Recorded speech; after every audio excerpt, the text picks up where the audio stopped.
Good to go. Alright, Shalom. I'm going to begin by giving all glory and praises to Yahweh, Bahashem, Yahweh Shai, Bahashem, Kahakadash. double honor to our beloved elders and apostles of Great Millstone. Shalom to the hopefully elect. And shalom to all the Akim pushing this truth with sincerity. So brothers from the GMS Columbus, Ohio branch, coming back again with another Friday class.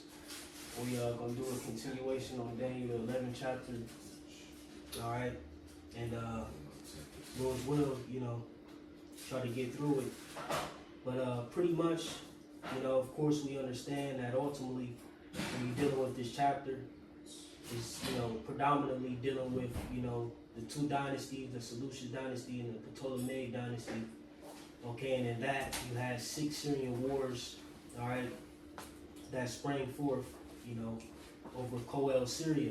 Okay, in the midst of that you had various history, different men, who rose from these different dynasties, and their inner turmoil, etc. All right, so now we're I believe we're in verse 20. Ultimately, going into this verse, you're dealing with Seleucus, the fourth Philopator.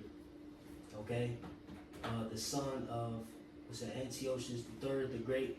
All right, the first son of Antiochus III the Great, and the brother of Antiochus or Antiochus, however you may pronounce it, the fourth. All right, so Lord's will, can someone just get Daniel 11, we read verse 20? Yes, sir. This is Go into it. This is the book of Daniel, chapter 11, verse 20. Then shall stand up in his estate. Then can we cue up some wiki on Seleucus, Yes, sir. before Philopator? I'll read it, Daniel. Okay. So Daniel 11 and verse 20, it says, "Then shall stand up in his estate and a raiser of taxes in the glory of the kingdom. But within a few days he shall be destroyed, neither in anger nor in battle." Right, and that raiser of taxes, all right, like I said, is dealing with Seleucus before Philopator. All right, and then can someone get 2 Maccabees 3? Yep. And we tie into that because one thing we got to understand when we read Maccabees, it's not necessarily written in chronological order. All right, so pretty much it's, some of the same accounts, all right, written in both books, and, like how in the 2nd Maccabees you got, the expounding on certain accounts, in the Maccabees. All right. But what's good?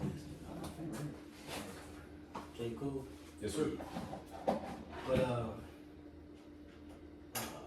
yeah, 2 Maccabees 3, real quick. At the top, Yeah. 2 Maccabees 3 at the top, it says, "Now when the holy city was inhabited with all peace, and the laws were kept very well, because of the godliness of Onias the high priest, and his hatred of wickedness, it came to pass that even the kings themselves did honor the place and magnify the temple with their best gifts." And Right, so, and remember this character, Onias. You got it. and so much that, so that's Seleucus. No, Seleucus, Seleucus. Solutions. The third, where you at? verse 3. I said that's Seleucus, right? Come. 2 Maccabees 3 verse 3, "And so much that Seleucus of Asia of his own revenues bear all the costs belonging to the service of the sacrifices. Mm-hmm. But one Simon of the tribe of Benjamin, who was made governor of the temple, fell out with the high priest about disorder in the city. Mm-hmm. And when he could not overcome Onias, he got him to Apollonius." Right, so you have this character, Simon, all right, a Benjamite, who pretty much was trying, had the spirit of preeminence, trying to ultimately, be in the stead of the high priest. You got it. He got him to Apollonius. He conspired against him. You got it. Apollonius, the son of Thraces, who then was governor of Cilicia and Phineas, and told him that the treasury in Jerusalem was full of infinite sums of money. Right, so remember, all right, Seleucus is funding certain things for the temple. And like I said, you got Simon, who was conspiring against the high priest at this time. he had a falling out with him. So he's going to Apollonius, the son of Thracius, who then was governor of Coel Syria or Silo Syria in Phoenice. So he's going to this man and telling him these things about the temple. You got it. Sure. And this is how we get to the verse in Daniel the 11th chapter concerning the man who raised the taxes. You got it. This is the account. Verse 6 again, it said, and told him that the treasury in Jerusalem was full of infinite sums of money, so that the multitude of their riches, which did not pertain to the account of the sacrifices, was innumerable, and that it was possible to bring all into the king's hand. One more time on that, verse 6. Yep. Verse 6, and told him that the treasury in Jerusalem was full of infinite sums of money. Right, so he telling this man about what's happening in the temple. You know? Go ahead. So that the multitude of their riches, which did not pertain to the account of the sacrifices, which did not pertain to the account of the sacrifices, because like I said, Solutions was funding, the sacrifices in the temple. All right, so pretty much Simon is telling him like, man, we got way more than what y'all think we got. You know what I'm saying? The stuff we got way more than just what you give us for the sacrifices. right? So pretty much now he's like, this what you, so you holding off on shit, like, you know what I'm saying? You receiving gifts from us or from me, all right, but you got, way more put up than we think, Right. You got it. It says, which did not pertain to the account of the sacrifices was innumerable, and that it was possible to bring all into the king's hand. Right, so now he's like, now it's possible to bring all this to the king's hand. Go ahead.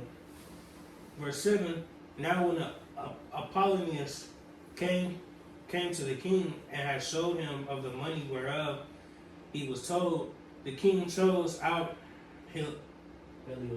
Heliodorus, his treasurer, and sent him with a commandment to bring him the foresaid money. Right, so this is, how he raised the taxes. Like how y'all owe down, you know what I'm saying? So he sent his man, Heliodorus, his treasurer, to go and bring that sum of money. You got it. So forthwith Heliodorus took his journey under a color of visiting the cities of Cilicia and Phoenice, but indeed to fulfill the king's purpose. And when he was come to Jerusalem and had been courteously received of the high priest of the city, he told him what intelligence was given of the money, and declared wherefore he came, and asked if these things were so indeed. Then the high priest told him that there was such money laid up for the relief of widows and fatherless children. Right, so the high priest Onias, he's like, this money ain't just, we ain't just fucking off with the money we got saved up. This for the widows, and, the fatherless children. You know what I'm saying? This ain't just, bullshit money. You got it. So he trying to plead with him, like, because he sent Heliodorus to go and take that money to to tax him. So he like, you know what I'm saying? He's like, nah, this ain't what's happening. Like, we need this for this, and that. You got it. Verse 11, and that some of it belonged to Hyrcanus, son of Tobias, a man of great dignity, and not as that wicked Simon had misinformed. See, like I said, this man Simon, he's wicked. He conspired a whole plan to try to, get Jake hemmed up. But like he said, he misinformed him. You got it. The sum whereof in all was 400 talents of silver and 200 of gold. And it was altogether impossible that such wrong should be done unto them that had committed it to the holiness of the place and to the majesty of inviolable sanctity of the temple, honor over all the world. Yeah. But Heliodorus, because of the king's commandment given him, said that in any wise it must be brought into the king's treasury. So at the day which he appointed, he entered into and to order this matter. Wherefore there was no small agony throughout the whole city. But the priests, prostrating themselves before the altar in their priest vestments, called into heaven upon him that made a law concerning things given to be kept, that they should safely be preserved for such as had committed them to be kept. Then whoso had looked the high priest in the face and would have wounded his heart, for his countenance and the changing of his color declared the inward agony of his mind. Alright, so he was like, damn, you know what I'm saying? He was vexed over it. But you got it. Keep going. Verse 17, for the man was so compassed with fear and horror of the body that it was manifest to them that looked upon him what sorrow he had now in his heart. Others went flocking out of their houses to the general supplication, because the place was like to come into contempt. Alright, now, just for time's sake, you can jump down. Jump down to verse 20. Where you at? I just finished verse 18. Jump to 23. So 2 Maccabees 3 verse 23. Nevertheless, Heliodorus executed that which was decreed. Right, so he like, bump all this shit. I'm coming to get this money. Alright, that, you know what I'm saying, Seleucus, you know, ultimately sent him to get. You got it. Now, as he was there, present himself with his guard about the treasury, the Lord of spirits and the Prince of all power caused a great apparition, so that all that presumed to come in with him were astonished at the power of God, fainted, and were sore afraid. Alright, so here come the angels. Alright? You got it. And they about to beat the fuck out this dude. You got it. For there appeared unto them a horse with a terrible rider upon him, and adorned with a very fair covering, and he ran fiercely, and smote Heliodorus with his forefeet, and it seemed that he had sat upon the horse, had complete harness of gold. Moreover, two other young men appeared before him, notable in strength. That's how you know what the angels look like. They look like men. I mean, you got, you know, different angels who may take different forms and can shape shift, whatever. Alright, but like you said, they were young men, they were youthful men. Alright? With a glorified body. You got it, bro. It says, notable in strength, excellent in beauty, and comely in apparel, who stood by him on either side and scourged him continually, and gave him many sore stripes. So they jumped this nigga, you know? Beat the shit out of him. It's gonna say that too. Verse 27. They knocked him. Go ahead, bro. Knock the socks off. Verse 27. Heliodorus fell suddenly unto the ground, and was compassed with great darkness. Right, see? He put him asleep. He put his ass to sleep. Just imagine the angel put your ass to sleep. Of course, they could have just, it only took one dude to just, you know, send him to the spiritual realm, but, you know, of course, we know the spirit, you know, they had to dial down and just beat him up, you know what I'm saying, for the purpose of the will of the Lord to, you know, go forth. Because, you know, ultimately, when you go into the account further, you know, he's like, man, yeah, fuck this shit, alright, y'all got it. But read one more verse. Finishing out 27, it says, but they that were with him took him up and put him into a litter.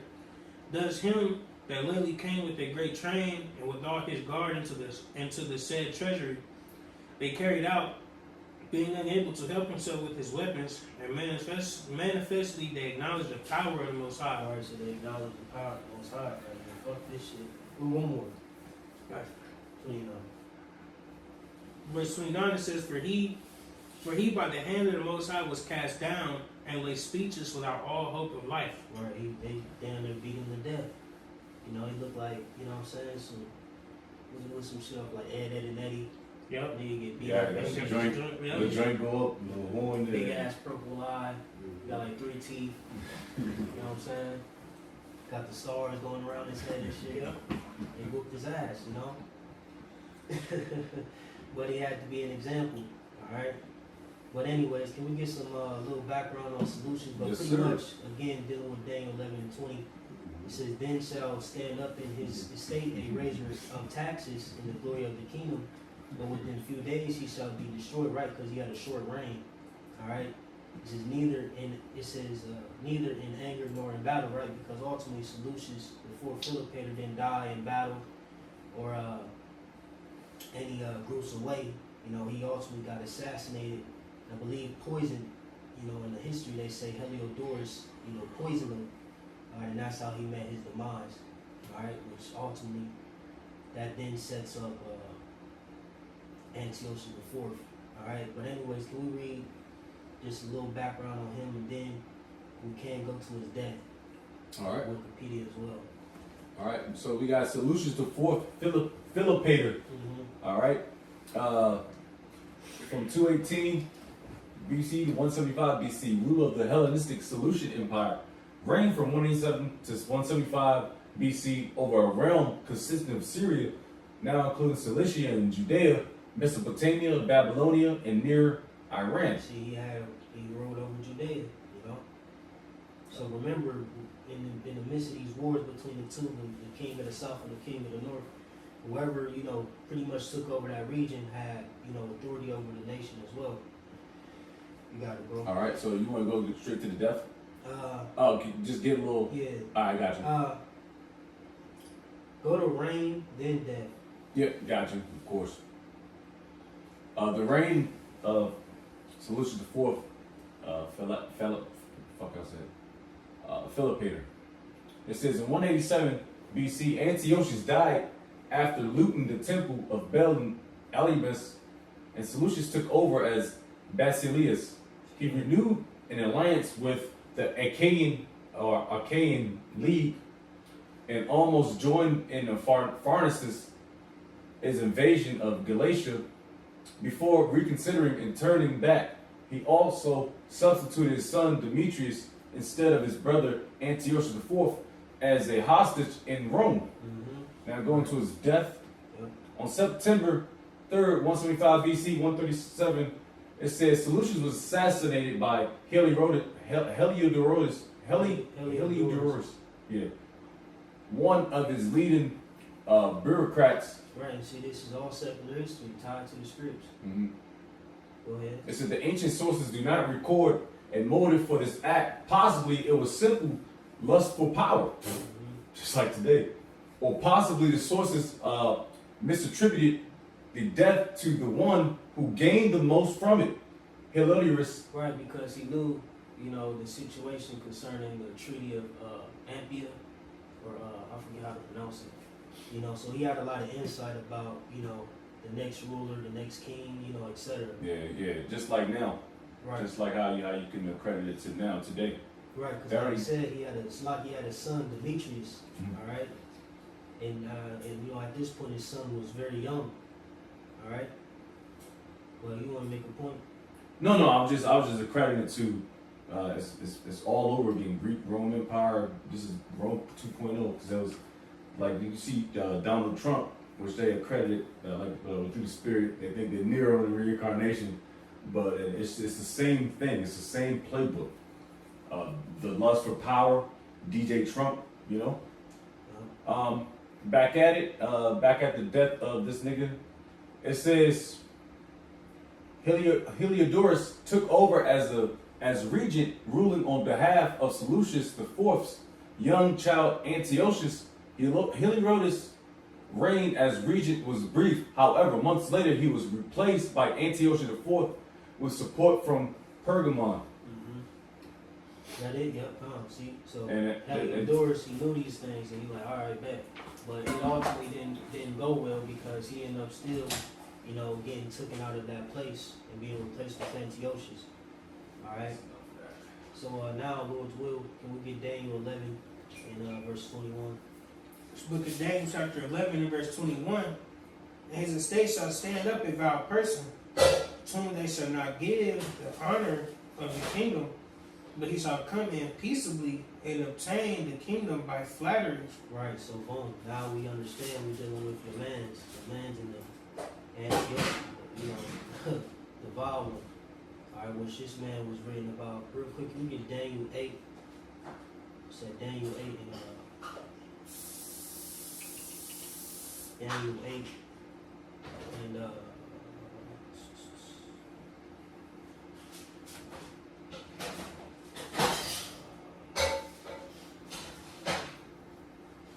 verse 9. So Daniel 8 verse 9.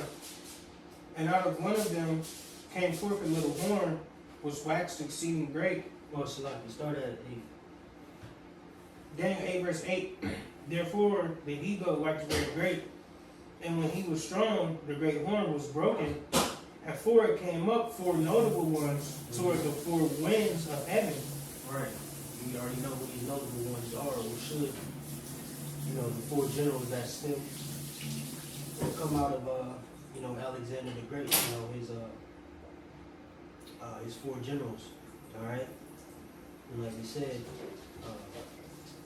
first line, Verse 9, and out of one of them came forth a little horn, which waxed exceeding great, toward the south, and toward the east, and toward the pleasant land. Right, now speaking of Antiochus, like you said, he which waxed exceeding great toward the south. Alright, so we understand at this point who the king of the south is, the Ptolemaic dynasty, so he had his eyes set on Egypt, like you said, and toward the east, Asia, those provinces over there. It says and toward the pleasant land, which is Israel. Alright? But that's it. We could jump back to Daniel. Verse 22. We gotta get some information. Read 21 one more time. Daniel 11, verse 21. And in his estate shall stand up a vile person, to whom they shall not give the honor of the kingdom, but he shall come in peaceably and obtain the kingdom by flatteries. Did you say shall? One more time, bro. Daniel 11:21, and in his estate shall stand up a vile person, to whom they shall not give the honor of the kingdom. Right, you say you shall not give the honor of the kingdom, because ultimately Antiochus wasn't the true heir of the Seleucid dynasty. Alright, it was his big brother Seleucus. Okay, and at this point, Antiochus Epiphanes IV, he was a hostage at Rome. Alright, but he was eventually let loose due to the death of his father. Okay, but can we get some Wikipedia on Antiochus? I got You want to jump on a commander seat, brother? Or you got your wow.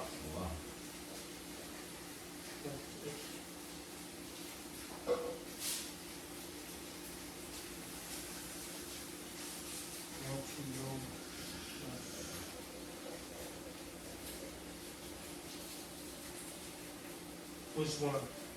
Four. This is Antiochus IV, Epiphanes.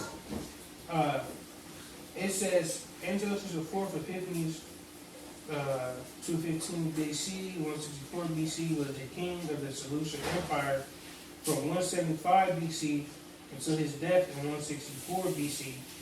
Notable events during Antiochus' reign include his near conquest of the Ptolemaic Egypt, his persecution of the Jews of Judea and Samaria, and the rebellion of the Jewish Maccabees.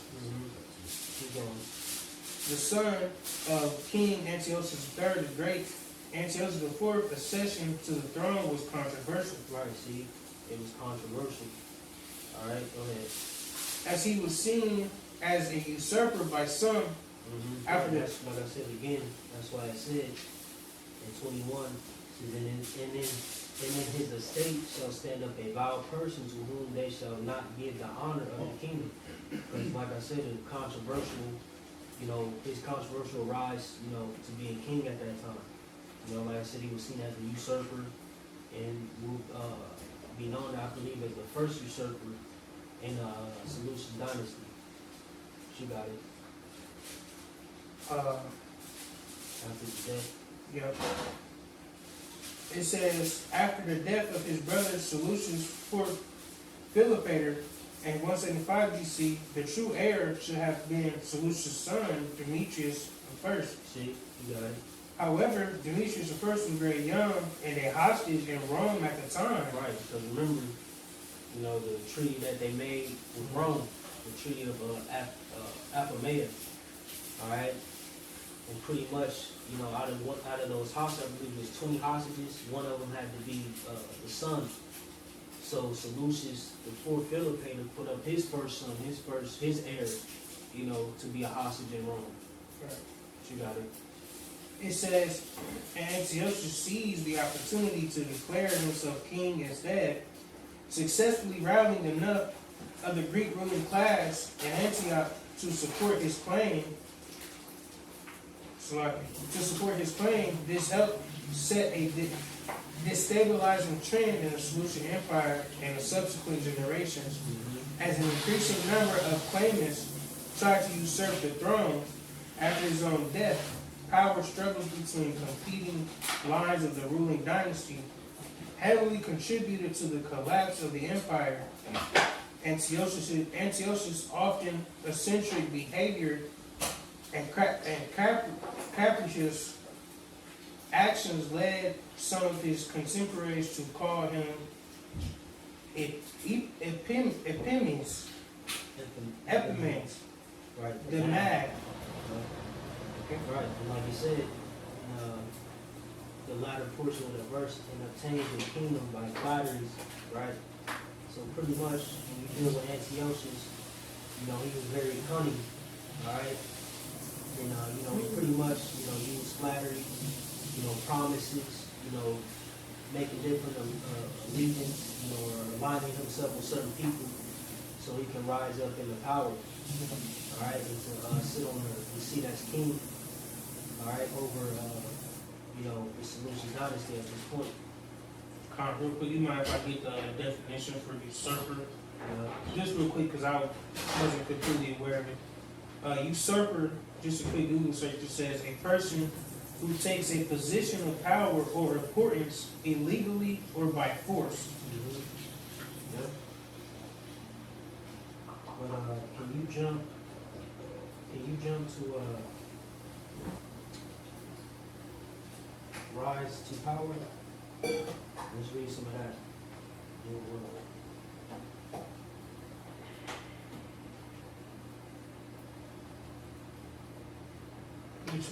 Rise to power under biography.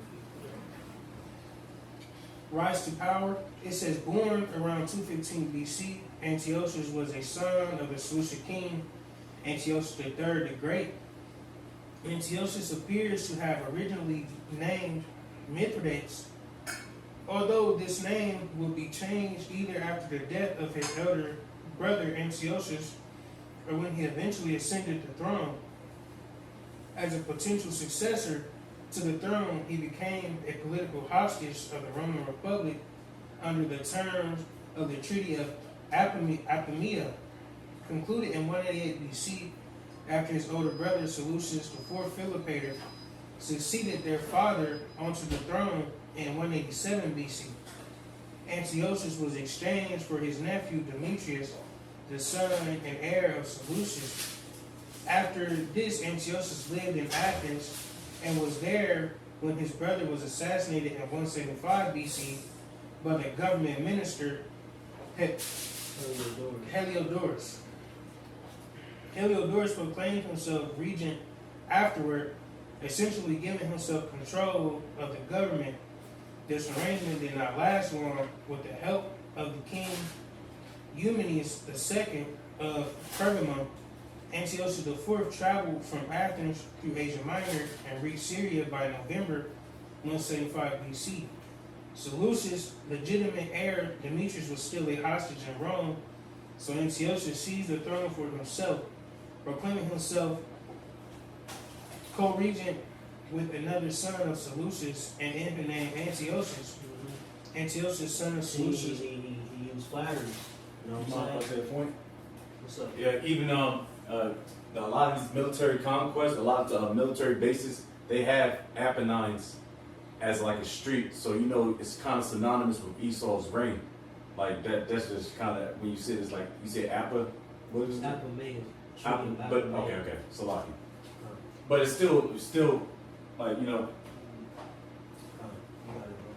It says Antiochus, son of Seleucus IV, would later die in 170 BC, possibly murdered by Antiochus IV. Right, so like I said, use those flatteries, he made different, allegiance, talk to the right people, boom, boom, boom, so he could get up in that power seat. Alright, real quick, alright, you can stop there. Stop there. Let's get Daniel 11:22. Let's look at Daniel chapter 11 and verse 22. It says, "And with the arms of a flood shall they be overflown from before him, and shall be broken. Yea, also the prince of the covenant." One more time. Daniel 11:22. "And with the arms of a flood shall they be overflown from before him, and shall be broken. Yea, also the prince of the covenant." Right, so at this point, he got up in the power. He started with a very small army, a very small, bundle, people under him, until he grew. Okay? He took over Heliodorus, all right? And ultimately, like I said, became king, the Seleucid dynasty at that point. Okay? But like he said, and with the arms of a flood, they shall be overthrown from before him and shall be broken. Yeah, also the prince of the covenant, right? And ultimately, he deal with the prince of the covenant. He's dealing with the nation of Israel. But in particular, all right, when you go into 2nd Maccabees, the 4th chapter, dealing with Onias and his brother Jason, okay? So can we get 2nd Maccabees 4 and 7? Because when you go into the word prince of the covenant,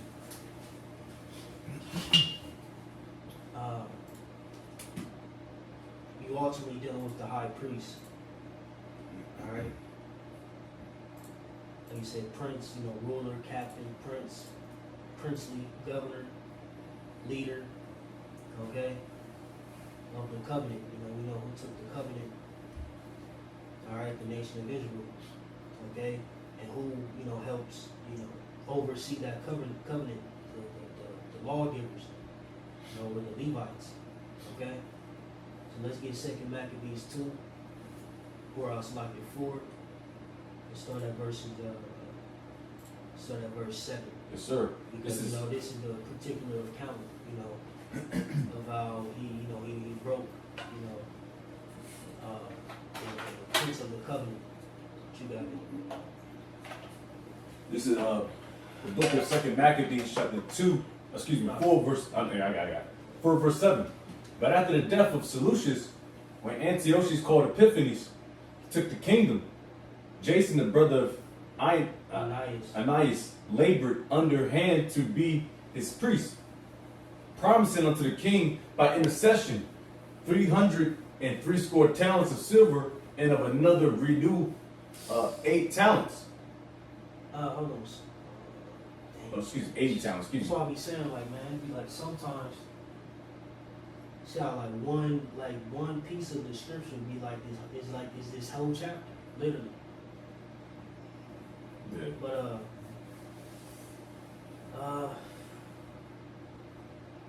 start at.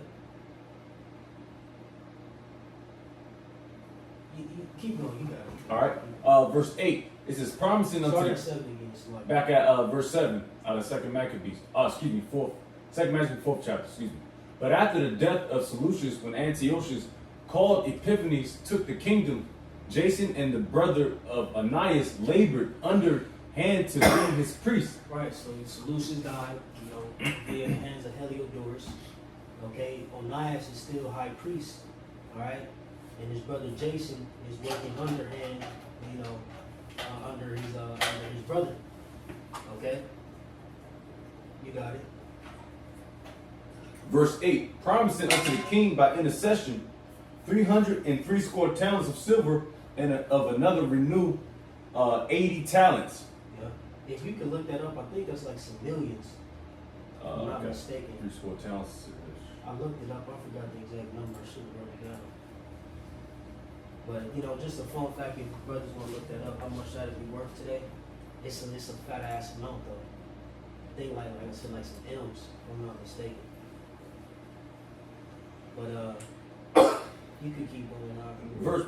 I know that 80 talents would be 135 million. God dang. Modern US dollars. What was it? It's it said 303 score talents of silver. 360 is that? Yeah, 360. quick. Alright, so what? So 360 plus 135. Is that silver? Yeah, so and of another, so it's like two payments, so to speak. Yeah.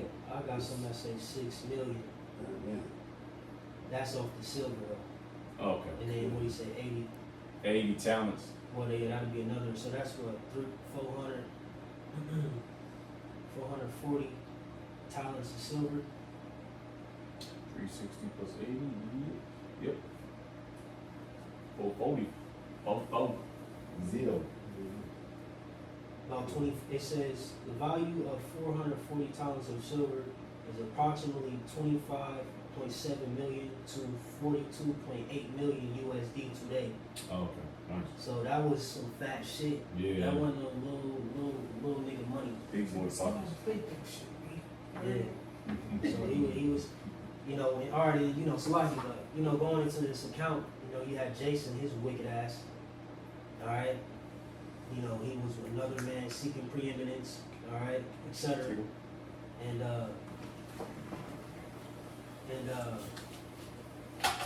you know, he tried to, you know, get into that high priest position. All right. And you know, this is what he offered to Antiochus the fourth Antiphonus, which ultimately this is. Can Jake read verse 23 as well? In Daniel 11 real quick. Yep. Daniel 11:23. Yeah, read 23 too. Daniel 11:23. Verse 23 it says, "And after the league made with him, he shall work deceitfully. For he shall come up and shall become strong with a small people." Right, like it says, and after the league made with him, he shall work deceitfully. Right, so ultimately he made this league with Jason. All right, but he worked deceitfully in the end. So we can jump back to that Mac. 2 Maccabees 4 and verse 9. "Besides this, he promised to assign 150 more, if he might." That's these money you get. So like 2 Maccabees 4:9. "Besides this, he promised to assign 150 more, if he might have license to set him up a place for exercise and for the training up of youth in the fashions of the heathen, and to write them of Jerusalem by the name of Antiochians." Right, so this was his motive. Alright, he was trying to get in good with the king, promise him all this money. And of course, like I said in 23 and Daniel 11, you know, the king being Antiochus the fourth, you know, he made leagues with these men, but he worked deceitfully in the end as well. Alright? But you can keep going. Verse 10, "Which when the king had granted..." Real quick, Salaki, I just want to go into that, the place to exercise. Because, you know, Jake was doing that shit. Because, real quick, like the apostle already brought up the word gym, gymnasium goes into naked. You know, I'm on Wikipedia. It says naked, nude. I'm going to skip down a little bit. It says athletes competed nude or practice, which was said to encourage the male body and to be a tribute to the gods. You know, just wanted to get a little quick little thing. You know, Jake was being wicked, man. Yeah, I'm sorry, it's more. And they cut their face, the beards off, and they got bald headed, and they fucking laced themselves with like oil and like a tanner or some shit. Yeah. Well, today's, you know, but that's, you know, that's going back to the Hellenistic period. You might get First Maccabees 1 and 10, because like I say, when you read Maccabees, like we read about this in First Maccabees 1. This is what that's talking about. See, like I said, when you go to Maccabees, you got certain situations that briefly were touched upon and then expounded in the Second Maccabees. So what? 1:10. It's First Maccabees 1:10. And then it's like, and there came out them a wicked root, Antiochus, surnamed Epiphanes, son of Antiochus the king, who had been in houses at Rome, and he reigned in the 137th year of the kingdom of the Greeks. In those days went there out of Israel wicked men, We persuaded many, saying, let's go and make a covenant with the heathen that are round about us. This is who that's talking about. Jason. And different men who, was in league with them. But you got it. For since we departed from them, we had much sorrow. So this device pleased them well. The certain of the people were so forward herein that they went to the king, who gave them license to do after the ordinance of the heathen. Whereupon they built a place for exercise at Jerusalem according to the customs of the heathen. See? All under the hands of ultimately Jason. Alright? So, that wicked work, allowed, Antiochus the fourth Epiphanes to work deceitfully, okay, and to, Hellenize the people. This man vile. But where we at? Can we keep going in that second Maccabees 4? So the second Maccabees 4 and verse 10, which when the king had granted, and he had gotten into his hand the rule he forthwith brought his own nation to wreak his fashion, and the royal privileges granted a special favor to the Jews by the means of John, the father of Eupolemus, who went ambassador to Rome for enmity and aid. He took away and putting down the governments which were according to the law, he brought up new customs against the law. Mm-hmm. For he built gladly a place of exercise under the tower itself, and brought the chief young men under his subjection, and made them wear a hat. Mm-hmm. Now such was the height of Greek fashions and increase of heathenish manners through the exceeding profaneness of Jason, that ungodly wretch, and no high priest. Right. See, so our own people held forward the Hellenistic fashion just like today. Fraternities, even how they act, that lewdness, that rowdiness, that's a Greek spirit.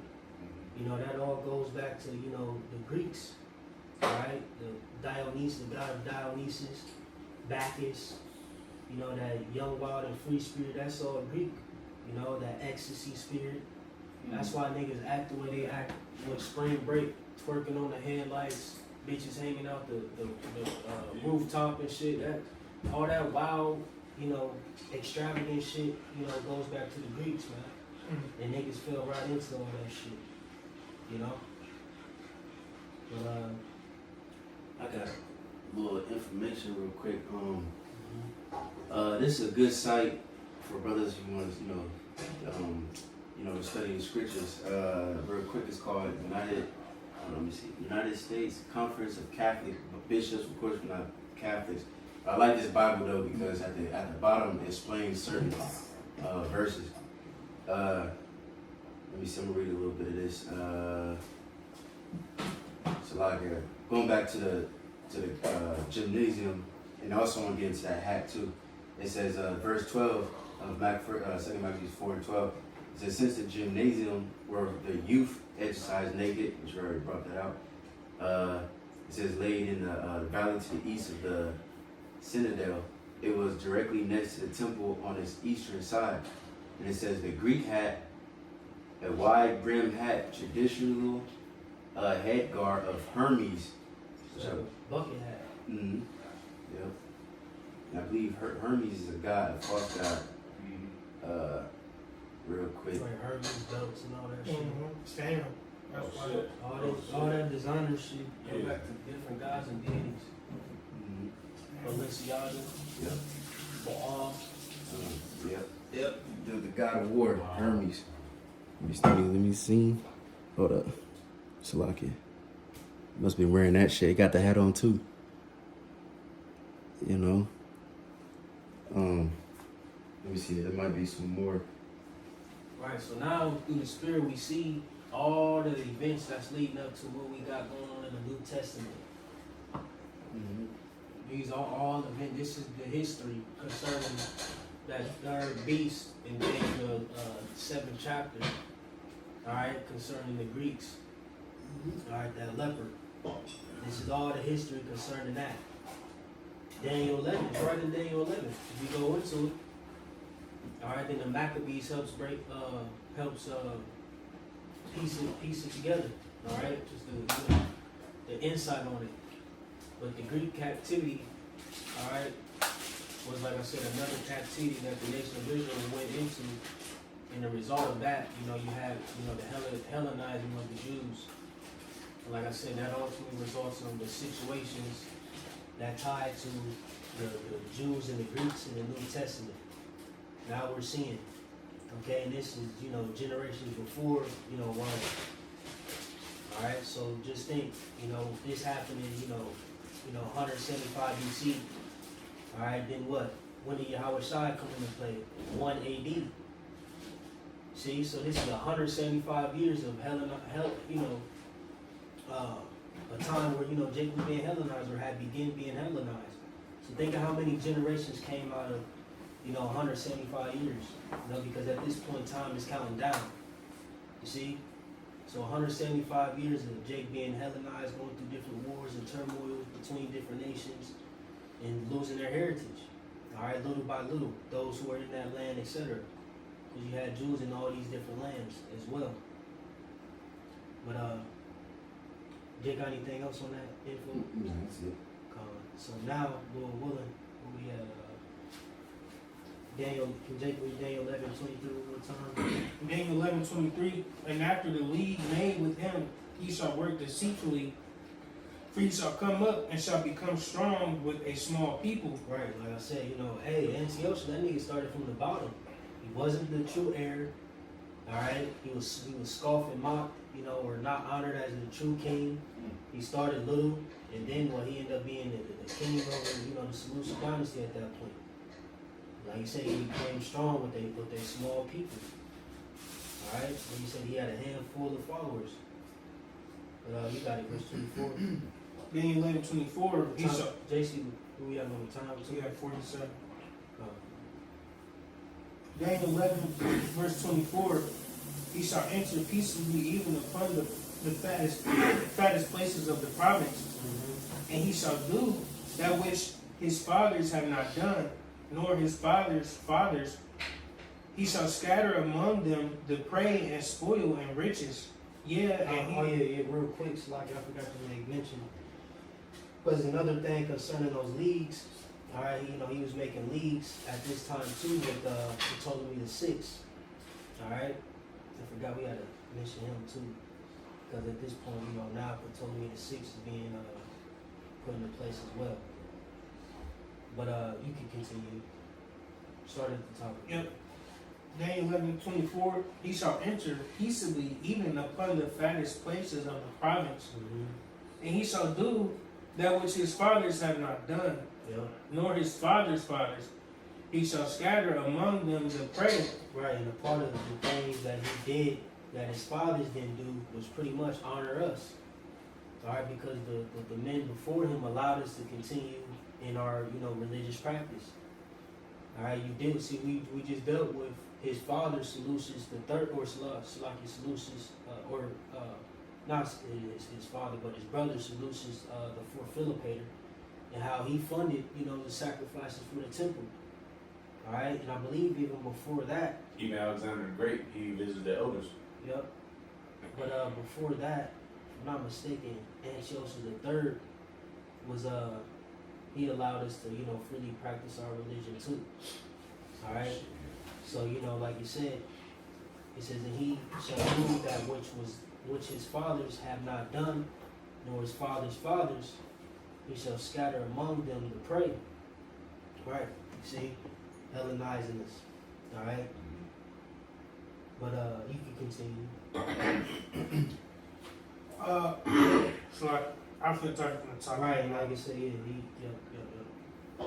Daniel 11:24 at the top, he shall enter peaceably even upon the fattest places of the province. Right, so all the lands, etc., that were under the Seleucid dynasty, he entered in peaceably, without hesitation, with no, backlash, so to speak. All right, and one of the fattest places was Jerusalem, all right, where the temple was at. We just got a glimpse of how much money was in the temple, the temple had a lot of riches. You got it. It says, and he shall do that which his fathers have not done, nor his fathers' fathers. He shall scatter among them the prey and spoil and riches. Yeah, he shall forecast his devices against the strong hosts, even for a time. Read the middle part one more time. And he shall do that which his fathers have not done, nor his fathers' fathers. He shall scatter among them the prey and spoil and riches. Yeah, he shall forecast his devices against the strongholds, even for a time. Right, so ultimately, I believe, I gotta find this piece in his Wikipedia about how he spread his riches, pretty fairly amongst his troops. I forget what they called it, but pretty much, he was known for spraying, the spoils of war, the spoils of, his subjects, to his troops. Okay? I think that's it's in Maccabees. I think First Maccabees 3, I think is a good account. Jacob. First Maccabees 3 and 28. Well, whole First Maccabees 3 and 28, and then if a brother could get First Maccabees 1 and 41, because I just want to touch on, pretty much how ultimately Antiochus pushed Hellenization on the nation of Israel. First Maccabees 1:41. First Maccabees 1, verse 41. Moreover, King Antiochus wrote to his whole kingdom that all should be one people, and every one should leave his laws, so all the heathen agreed according to the commandment of the king. Yeah, many also of the Israelites consented to his religion, and sacrificed unto idols, and profaned the Sabbath. For the king has sent letters by messengers unto Jerusalem and the cities of Judah, that they should follow the strange laws of the land, and forbid burnt offerings and sacrifice and drink offerings in the temple, and that they should profane the Sabbaths and festival days, and pollute the sanctuary and holy people, set up altars and groves and chapels of idols, and sacrifice swine's flesh and unclean beasts, that they should also leave their children uncircumcised, and make their souls abominable with all manner of uncleanness and profanation, to the end they might forget the law and change all the ordinances. And whosoever would not do according to the commandment of the king, he said, should die. Remember, was that Alexander the Great's father, was that Philip of Macedon? One of his main goals was to push the Hellenized world, to all the nations, to make the whole world, after the fashion of the Greeks. See? So this ultimately is the spirit that's tied to Esau, Edom, that one world government. Everyone bowed down to my will, my way, and my laws, And like you said, all these things were pertaining to being unclean, being abominable, and being profane. Which we know profane is to be outside of the temple. You see? So this is the mindset of this Edomite, and this is that mindset that we coming in today. This is why it all connects to modern time, because it's that same spirit, that Esau, Edom has always came in, man. But you got it, bro.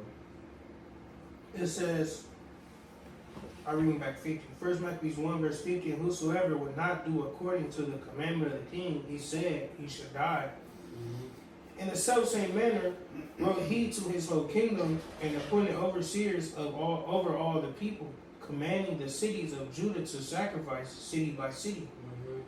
Then many of the people were gathered unto them, to wit every one that forsook the law, so they committed evils in the land, and drove the Israelites into secret places, even wheresoever they could flee for succor.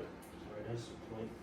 Alright, so just tapping into some of that history concerning, how, Antiochus, the fourth Epiphanes, he didn't do after the manner of his fathers.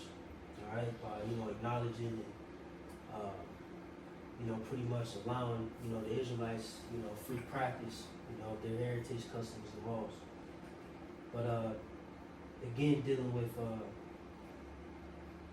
the latter portion of that verse concerning Antiochus, dividing the spoils, etc. I believe a decent account. First Maccabees 3. Let's start at 27 real quick. You said First Maccabees 3, Yep, and what you said verse 27. First Maccabees 3, verse 27. Now when King Antiochus heard these things, he was full of indignation. Mm-hmm. Wherefore he sent and gathered together all the forces of his realm, even a very strong army. He opened also his treasure and gave his soldiers pay for a year, commanding them to be ready whensoever he should need them. Right, so that's how loose he was with his money. You know what I'm saying? You got it. Nevertheless, when he saw that the money of his treasures failed, and that the tributes in the country were small, because of the dissension and plague which he had brought upon the land and taken away the laws which had been of old time, he feared that he should not be able to bear the charges any longer, nor to have such gifts to give so liberally as he did before. See, he gave away liberally. Alright, again it says, he shall scatter among them the prey and spoil and riches. Yeah, and he shall forecast the devices against strongholds even for a time. Right, so dealing with that. Alright, you can finish that out. For he had abounded above the kings that were before him. That's pretty much the point on that. But one more point for the last portion that says, yeah, and he shall forecast his devices against the strongholds, even for a time, right? Going into, pretty much how he conspired against Egypt, which ultimately that's going to result in the 6th Syrian War. So, where we at on time? Probably Be an hour. 55. Alright, come. Well, let's just get First Maccabees 1:16. Just to go into, how ultimately, he set his eyes on Egypt as well. And then, Lord willing, we just close out there and pick it up on the 6th Syrian War on the next one, verse 25. You got it. First Maccabees 1, verse 16. Now, when the kingdom was established before Antiochus, he thought to reign over Egypt, that he might have the dominion of 2 realms. Wherefore he entered into Egypt with a great multitude, with chariots and elephants and horsemen and a great navy, and made war against Ptolemy, king of Egypt. But Ptolemy was afraid of him and fled, and many were wounded to death. Thus they got the strong cities in the land of Egypt, and he took the spoils thereof. And after that, Antiochus had smitten Egypt, he returned again. Hold that, and let's just read 25 real quick, because that's pretty much,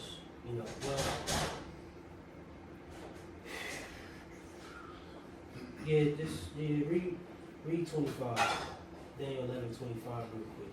Daniel 11, verse 25, and he shall stir up his power and his courage against the king of the south with a great army. Right, and the king of the south at this time is pertaining to Ptolemy the 6th Philometer, alright, or Philometer, okay? And like I said, this is pretty much the beginning of the 6th Syrian War, but ultimately at this point in the Ptolemaic dynasty, you had a lot of, inner turmoil going on, concerning, the true leader, because at this time we believe Ptolemy the 6th was real young, alright? And his father had passed and his mother had passed as well. So pretty much he had like 2 co-regents over him, okay? And they were conspiring over, parts of Syria that they had lost to the Seleucid dynasty, etc. And like I said, that pretty much stirred up, the beginning of the 6th Syrian War, which ultimately Antiochus the fourth won. But where we at? Like I said, this verse is a lot of history, so we just stopped there a little bit. Just right at 5 or 2. We just stop there. Those will this is edifying to whoever may receive it. And give all glory and praises to. Yahweh, Bahashem, Yahweh Shai, Bahashem, Kakudash. Shalom to our beloved elders and apostles of great millstone. Shalom to those who elect. And shalom to all the Akim pushing this truth and sincerity. I say shalom. Kwame Yashara. Kwame Yashara and Baba Ball, those where we endure. Shalom.